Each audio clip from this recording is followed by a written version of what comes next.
Fellow citizen, please lend me your ears and concentration for just 4 minutes.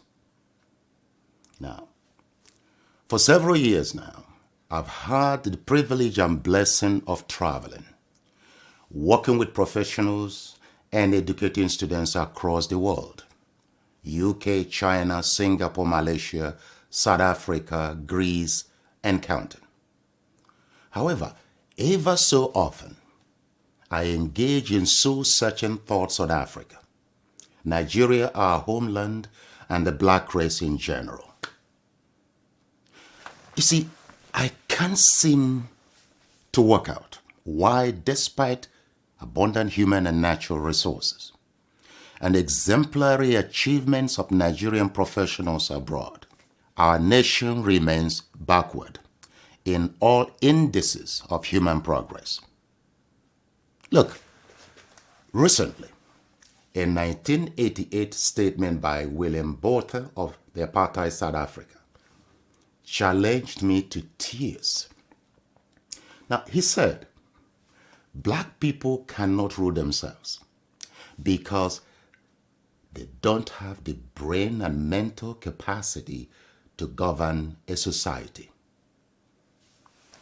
You give them guns, they'll kill themselves. Give them power, they will loot the treasury. Give them independence and democracy, they will use it to promote tribalism, ethnicity, bigotry, hatred, killings, and wars. Now, fellow citizen, let me challenge you. Have you, your leaders or government, proved this racist South African wrong since the statement in 1988? Think about that.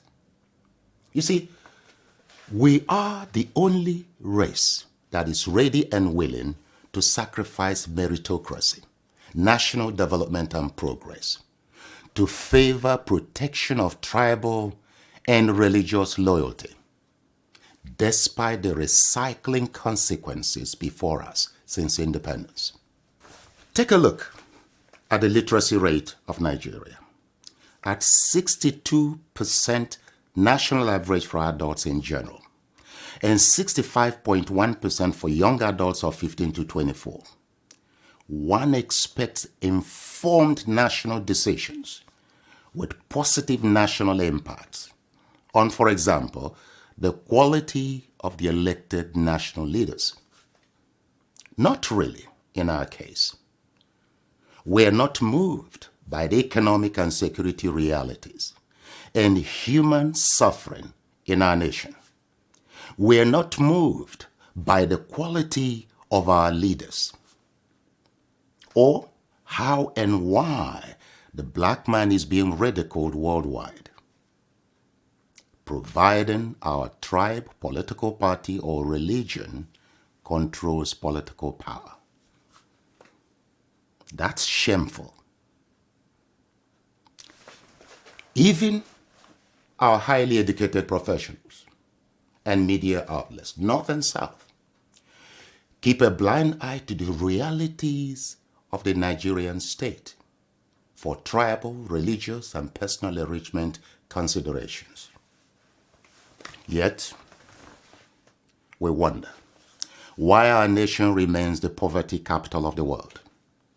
Yet, we wonder why the black race is increasingly undervalued and humiliated across the world. Who did this to us? Who did this to us? Do you ever ask this question? COVID-19 has exposed the state of our nation and the cumulative impact of the quality of our leadership over several years.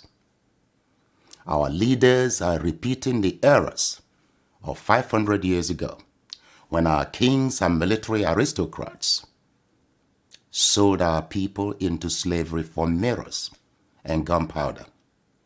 They failed to realize that by that decision, they had confined future generations into perpetual slavery, exploitation, and abuse.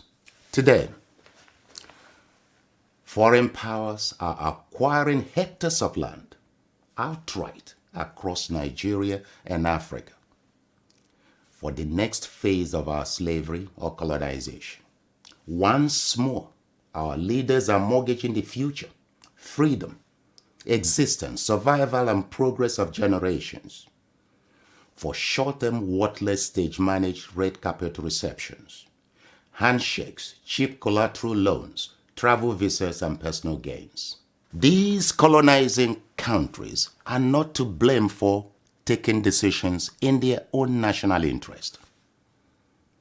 The question is, are our leaders making decisions in our own national interest? I put this to you as a matter of urgency. We must identify, develop, and embrace a new breed of competent and patriotic leaders who desire to see our nation and Africa free, help Africans develop confidence in themselves, their future, their culture, their food, dress codes, and the way they walk and talk, and to take full control of their natural resources and national borders. Please join me to awake the conscience of Nigerians and Africans in general before too late. Share this video as a duty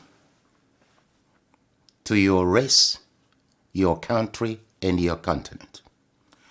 Our lives, our future, our survival depend on our collective actions today. This video is not about me. It is about us and our future. I'm playing my part. I hope you play yours. Thank you and God bless.